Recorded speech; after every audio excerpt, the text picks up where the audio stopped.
Magandang umaga po sa kanilang lahat. Ayan, balakpakan natin ang ating Panginoon sa isang mapagpalang umaga. Napakaganda ng pagbasa, lalo-lalo na ng Ebanghelyo. Ito ay tungkol sa pananampalataya. Kung paano ang pananampalataya natin makakatulong sa ating pagkatao. Gumamit si Jesus ng talinhaga para, hindi lang para malito, o hindi para i-challenge ang ating pangunawa, para hamunin kung gaano kalalim ang ating paniniwala sa Kanya. Kadarating lang po namin galing mission sa Canada, at isi-share ko sa inyo yung isang matinding healing na nangyari. Sabi kasi si Bishop Fernando, ikaw ngayon ay may iPhone 6. I-record mo lahat ang mga healing. Ito'y nangyari kay Margaret, nangyari sa Canada, isang Canadian na bulag. Ito si Father Jeff, habang ako'y nagpe-pray over, siguro may prompting siya na mahihil yan. So, inirecord niya. So, captured niya yung moment kung papaano siya nahil ng Panginoon. Ito po.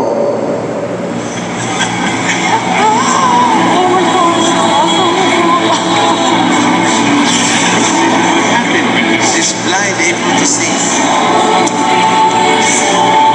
We have a testimonial. Say your name and what just happened. My name's Margaret, and I've been blind in this eye for 2 years. And now I can see. Wow. Yan po ang nangyari. Siya po'y bulag. Sinabihan na siya ng doktor. Hindi siya makakakita. Pinakita ko ito kagabi kay kay Father Lando dito sa Kristong Hari. Ang sabi niya, sana mangyari din yan dito sa paris natin. Sabi ko, itatanong natin sa Panginoon. Kagabi, yun nga, nangyari. May isa namang teacher na nagbigay siya ng testimony dahil siya ay ooperahan sa ulo ng brain tumor. Isa siyang, galing pa siya ng Aklan. Pero hindi siya na-opera. Tuwang-tuwa siya. Pero sabi niya, Father, hindi ako na-opera, pero nabulag ang mata ko. Kaya hindi na ako makakapagturo. Nandun kami sa stage habang siya nagbibigay ng testimony, inakap ko siya sa harapan ng marami. Bigla, pagkatapos ko po siya i-pray over yung mata, bigla siya sumigaw ng malakas. Dahil on the spot, nakakita po siya.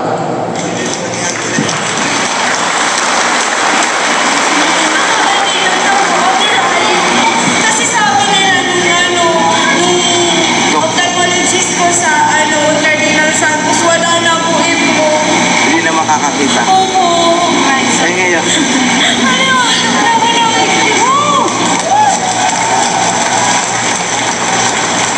Nangyari lang po yan kagabi sa Kristong Hari.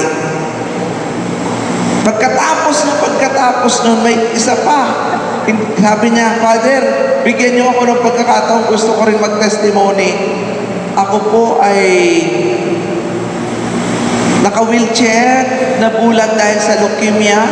May taning na ang buhay ko, hindi ako makatayo, wala akong nakikita. Tapos mga kapatid, dito po ang nangyari sa kanya. Kagabi lang to. See? Ako po si Jenny Serrano. Ako po yung namin na po sa ospital. Pagkat po malalaman sa Tapos siyang nakatayo, biglang nakakita on the spot. Alam nangyari ito kagabi. Alam nyo, kaya ko ito sinasabi, pinapakita. Ito po ang patuloy na paggalaw ng Panginoon sa mundo. Sa akin pong pagkaunawa, ito pong ganitong mga pangyayari ang dapat ilagay sa YouTube. ang dapat maging viral kaysa sa kung ano-ano. Dahil ito ang magpapatibay ng pananampalataya natin. Iba ang ugali at inuugali at ikinikilos ng taong may pananampalataya. At malakas ang pananampalataya. Positibo ang buhay. Tama? Pero yung pong ang pananampalataya ay mahina, negatibo ang pananaw sa buhay. Ang nakakalungkot nito, ang mundong ating ginagalawan, ang media, somehow, sila ang nagbibigay ng seed of doubt para humina ang ating pananampalataya. Nakakalungkot. Ako po ay biktima niyan. Sabi ko, ano kaya ang motibo para, ako naman nagpe-pray over lang. Bakit? Para gumaling ang tao, para lumakas ang pananampalataya. Pero ang ipinatanim na para magduda at pagdudahan ang isang tao, siraan, yan ang mundong ating ginagalawan. Kaya hindi ko makakalimutan ang minsang itinanong kay Mother Teresa. Nung nagpunta siya sa New York, sabi ng isang reporter, Mother Teresa, nanonood ka ba ng news? Nagbabasa ka niyang dyaryo? Alam mo ang kanyang sagot, sorry, hindi po ako nagbabasa ng news at hindi ako nanonood ng TV. Lahat ng news hindi ko pinakikinggan. Nagulat ang mga reporter.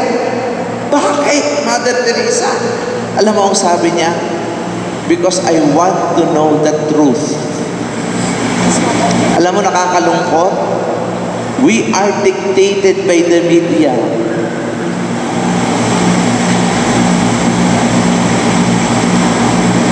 Kaya hindi na natin alam ang totoo.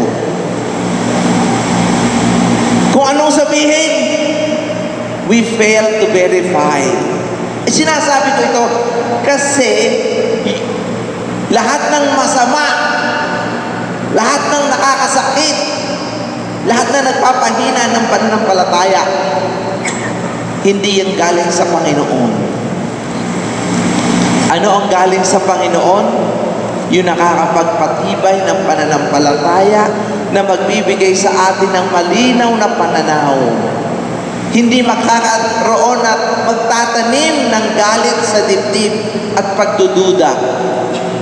Kaya tuloy, tayo, lahat, biktima tayo ng masamang sinasabi ng ating kapwa. Maraming relasyon nagkasira-sira. Hindi na natin alam kung sino ang paniniwalaan. We are living in a confusing world. Lito na tayo. Kaya nga, uhaw na uhaw ang tao sa katotohanan. Uhaw na uhaw ang tao sa Panginoon. Uhaw na uhaw ang tao na maramdaman ang Diyos. Dahil sa kauhawang yan, because of that thirst for truth and for God, mga kapatid, nanghihina ang ating pananampalataya. Ano ang ating gagawin? Magdasal. Tanungin ang Diyos kung ano ang totoo. Nung ako'y lumalaki, nag-aaral, tayong mga Pilipino, may kasabihan. Ang maniwala sa sabi-sabi, walang bait sa sarili. Ang sabihang yan ay hindi lalabas o mag-o-conceptualize kung ito ay walang katotohanan o nag-i-exist sa kulturang ating ginagalawan. Hanggang ngayon, ganun pa rin tayo.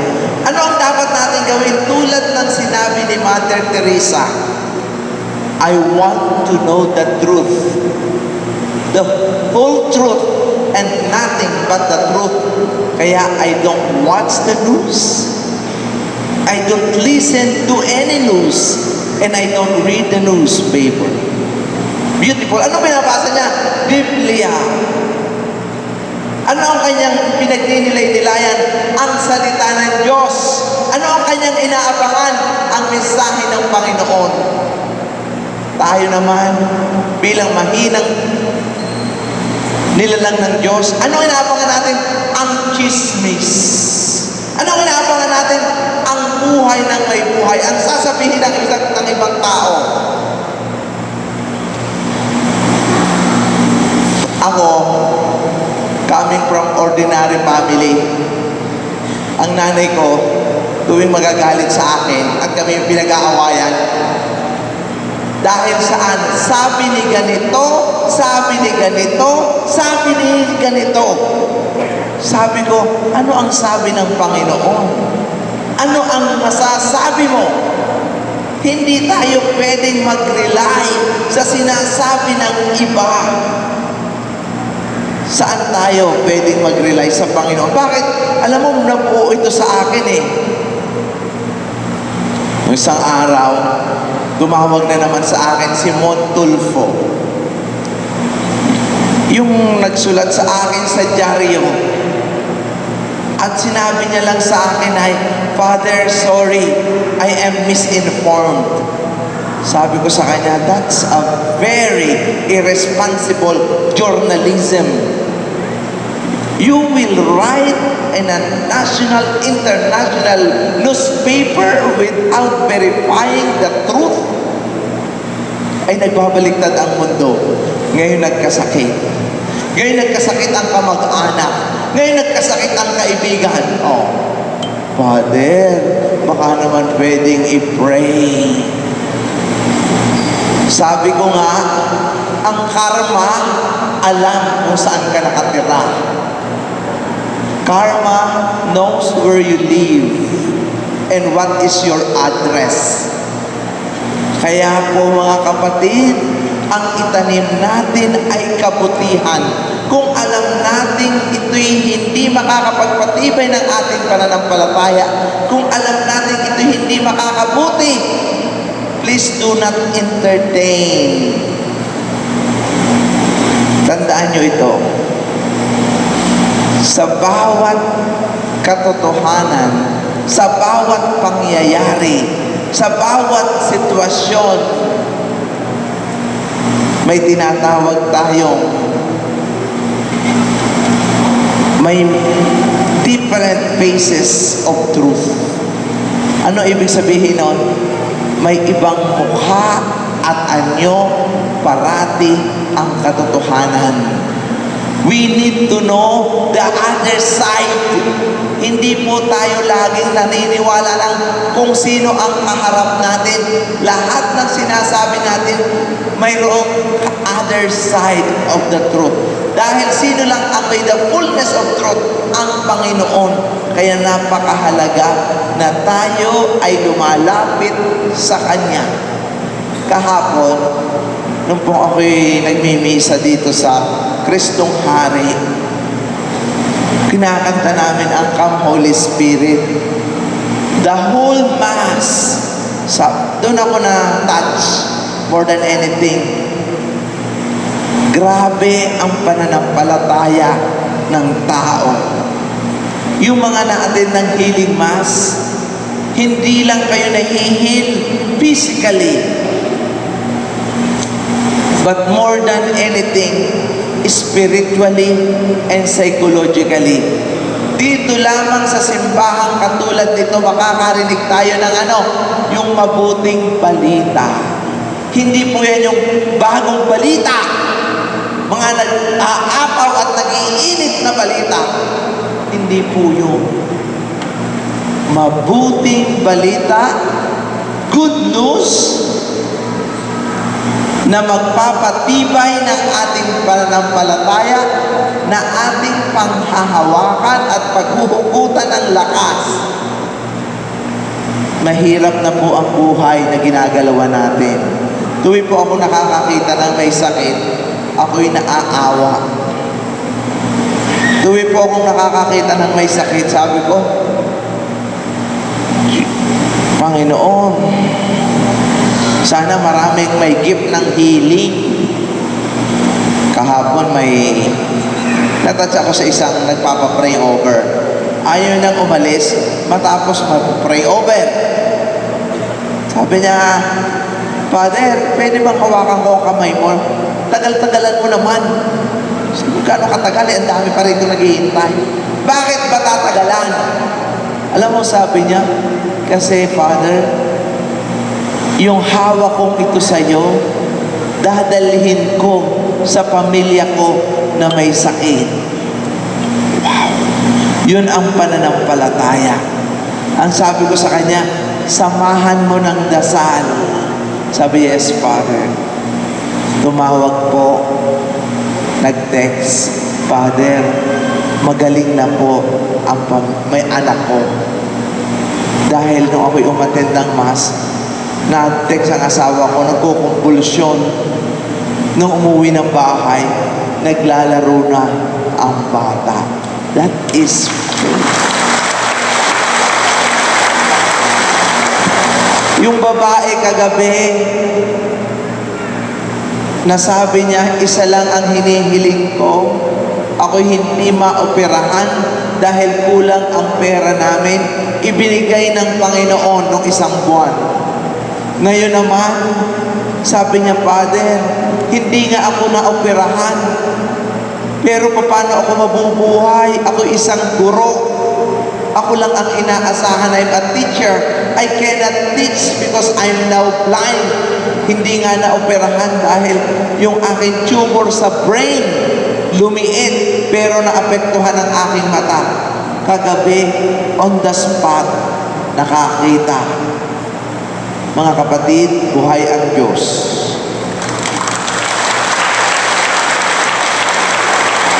Kaya tayo sa umagang ito, nakarinig ng pananampalataya ng isang tao. Ang taong nakatanggap, ito po yung tinasabang sa Biblia na kaharian ng Diyos. Ito na yon, wala nang iba. Bakit mo masasabing ang isang miracle o healing ay kaharian ng Diyos? Hindi ko pa makakalimutan. Mga 5 years ago na, ako po'y nagmisa sa Palawan. Bago pa ako nagmisa sa Palawan, sa isang kumpento ng mga madre, ako tumira. Napaaga ng gising ko, nagpunta ako ng chapel. After 1 hour, pumunta na po ako sa refectory, kukuha ng kape. Sabi ko, I need my coffee. Nakita ko ng madre, ang sabi, Father, napakaaga pa, wala pang kape. Bumalik ka na sa chapel, magdasal ka ulit at tawagan kita. Nga po, siguro between 30 minutes and an hour, pumunta ang madre. Sabi niya, Father, halika, bakit? May kape na. Nung papunta na po ako, kukuha ng kape, hawak-hawak ko yung aking breviary.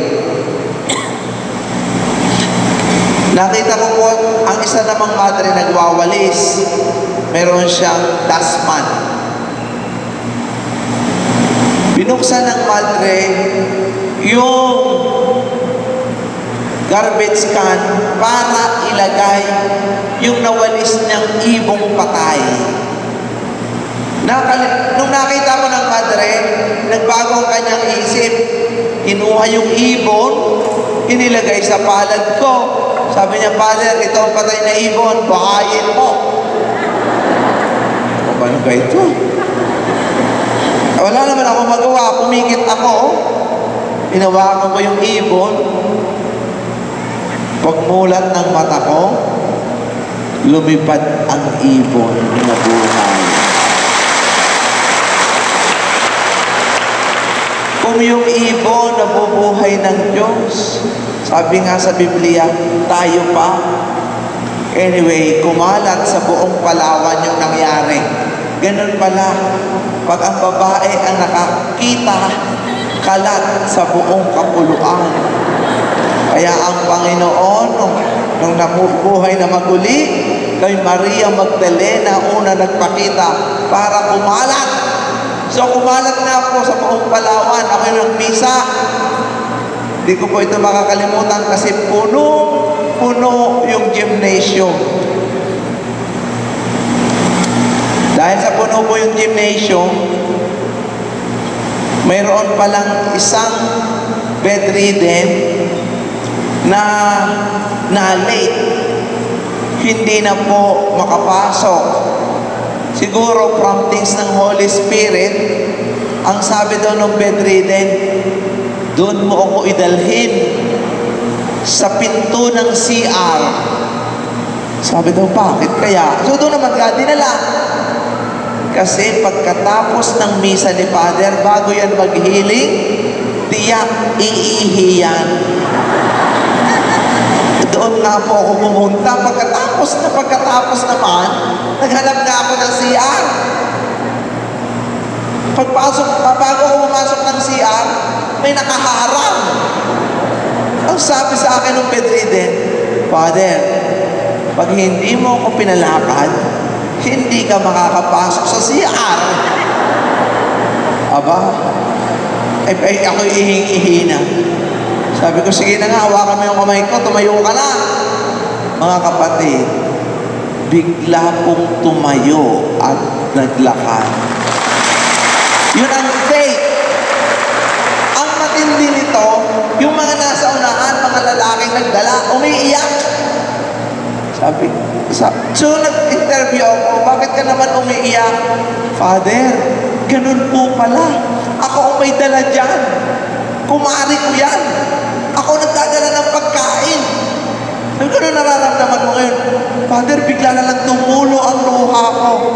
At ang pakiramdam ko, ako'y isang makasalanan. Pero ngayon, gumaan para akong nasa langit. Mga kapatid, ganun po ang nakaka-witness ng himala ng Diyos. Ito ay karanasan ng kaharian ng Diyos. Yung kagabi,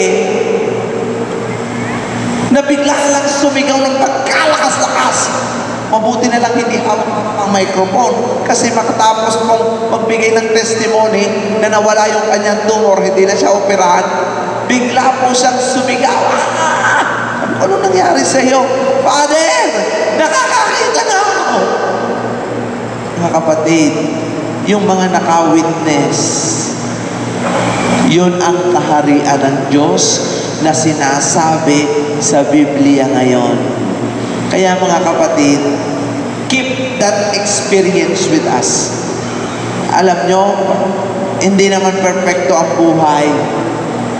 May ups and downs. Ako, hindi perfecto ang buhay ko. May nagagalit. Ako, hindi nyo walang alam. Yung mga sinasabi ng tao, ang masakit dito yung mga naririnig. Ay ako kaya ngayon, kung lahat ng naririnig ko, bahala kayo dyan. Basta ako, mag-i-enjoy ako ng buhay ko. Mamatay kayo sa inggit.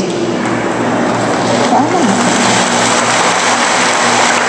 Kung alam nyo wala kayong ginagawang masama, huwag kayong mabahala. Kaya ako, sabi ko sa sarili ko, basta ako magiging masaya. Kakain ako ng kakain, kaya ako tumataba. Mga kapatid, yan ang ugaliin natin, ha? Pag masama, huwag pansinin.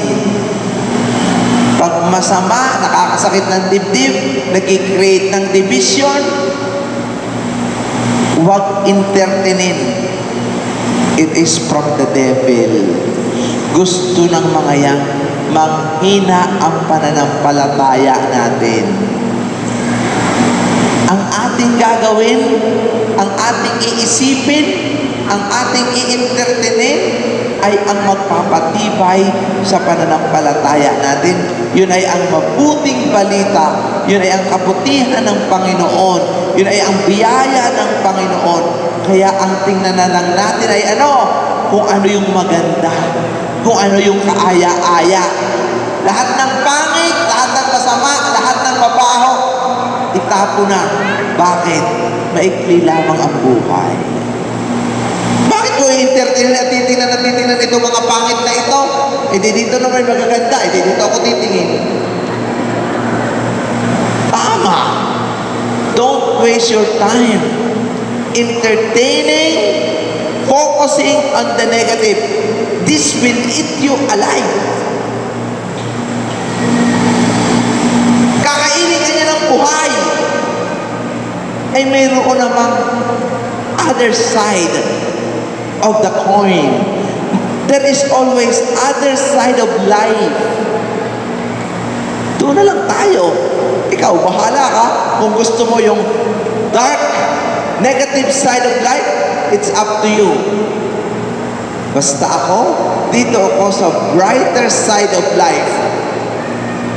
Dito sa brighter side of life, tiyak nandyan ang Panginoon. Amen. Okay. Ngayon po, we will invoke the Holy Spirit. Magkakaroon tayo ng general healing prayer. Pipikit tayo, ibubukas natin ang ating kamay. Dadasalin natin ang halina, Espiritu Santo, para mabuo tayo ng saya. Gumaan ang ating pakiramdam, magliwanag ang ating isip, mawala ang lahat ng sakit na ating nararamdaman. Come, Holy Spirit, I need you.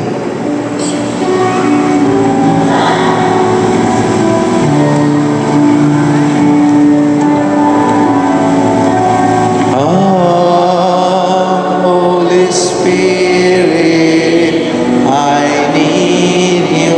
Come, Holy Spirit, I pray. Holy Spirit, I pray. Come with your strength and your power. With your strength and your power. Come in your own special way. In your own special way. Halina, Espiritu Santo. Halina.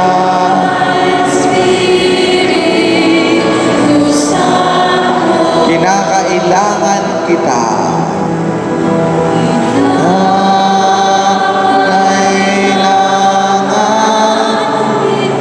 Sigla at lakas ng mahina.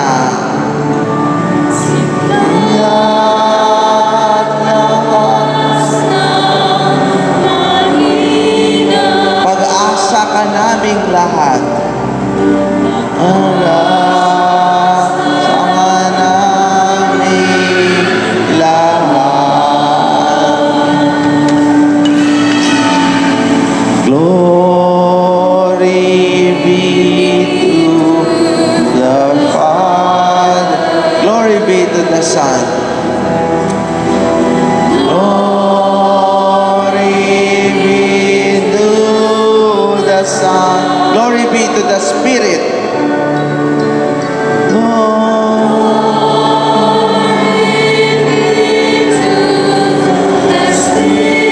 Now and forever. Amen.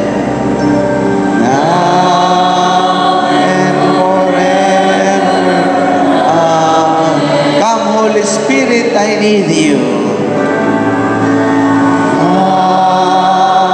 Holy Spirit, I need. Come, Holy Spirit, I pray. Holy Spirit, come with your sweet healing power. Come with your sweet healing power.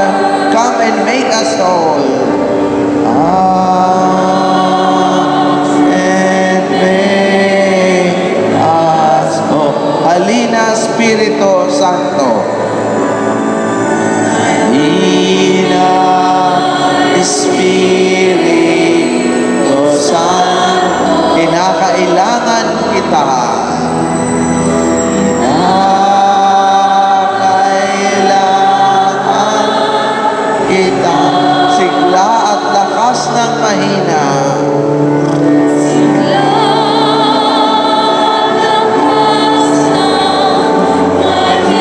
Pag-asa ka naming lahat.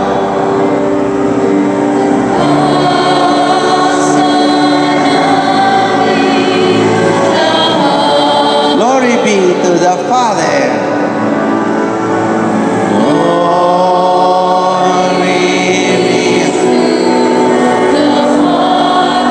Glory be to the Son.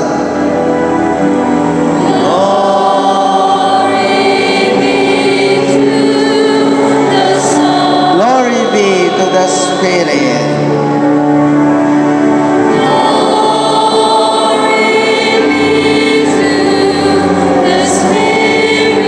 Now and forever. Amen.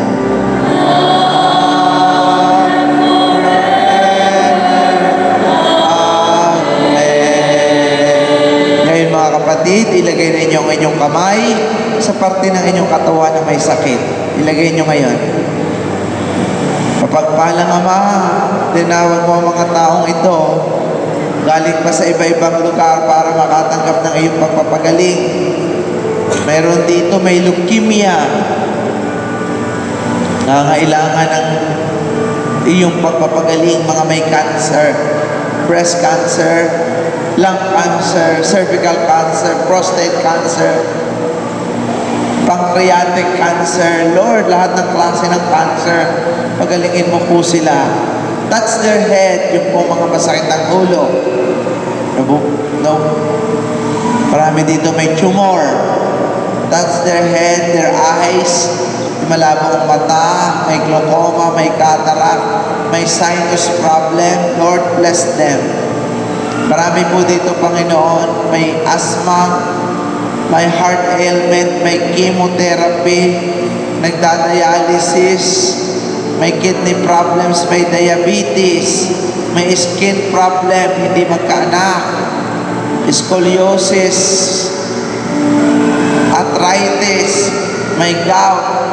Lord, bless them right now, one by one. Pagalingin mo po sila ngayon, isa-isa. Galingin mo po, Panginoon, yung mga masakit ng tuhod, likod, batok, may epilepsy,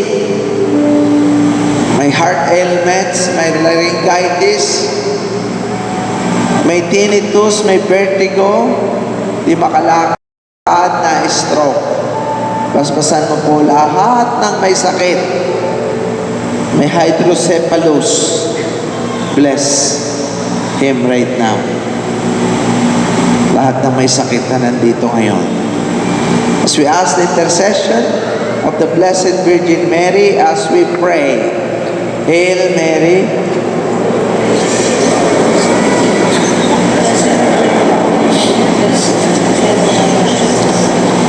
Holy Mary, Mother of God,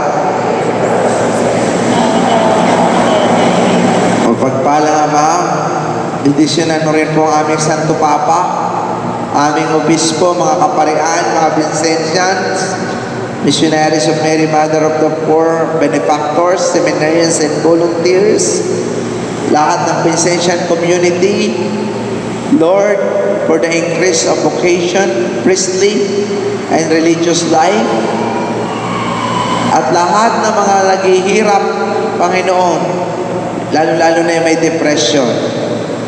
At naniniwala kami, Panginoon, na sa umagang ito, matatanggap namin ang aming pagpapala na galing sa inyo.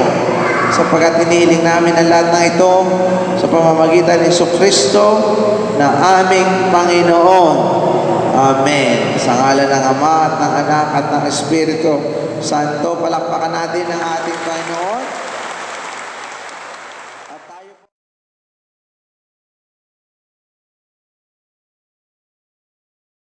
ito po si Steven. Siya po may kidney problem. Pinanganak na may kidney defect. Sabi ng doktor, within 7 years, pag hindi napalitan, is going to die. Tapos, floated na siya, tapos umatid ng healing mass para magkaroon ng kidney operation dahil hindi na nagpa-function ang kidney. Tapos ito na po siya ngayon, patapos ng mass, na-reverse, hindi po nagkaroon ng kidney transplant, nag-miracle. Ito po ang kanyang picture na pinadala niya po sa akin bago sabihin mo istorya mo. 2012 po ay pinalabas kami ng PGH na sinabi ng doktor i-kidney transplant siya at wala na talaga kaming magagawa kasi pinapano kami ng 1 million. Eh sabi ko, ang ginawa ko, sabi ko, Lord, panalangin ko sa Panginoon, sabi ko, Lord, kung sa'yo tukunin mo na, kung sa amin, maghimala ka. Tapos yung kapitbahay ko na si Mami Shirley, inaya kami sa iyo. Yun, mula noon, 2012 hanggang ngayon, hindi na kami bumalik ng ospital. Kaya nagpapasalamat ako sa Panginoon na ginamit si Father Suarez para gumaling ang apo ko. Magaling na po siya ngayon. Ito po yung kanyang picture, bloated kidney, dahil hindi na po nagpa-function for kidney transplant. Tapos, actually, nung nagpa-pray siya, ang sabi ko siguro patay na yung bata kasi. Tapos, tumaas siya ng kama, sabi niya, Father, magaling na po si Stephen. Hindi na na-opera. Na-reverse yung kanyang kidney. Oh, yan. Praise the Lord.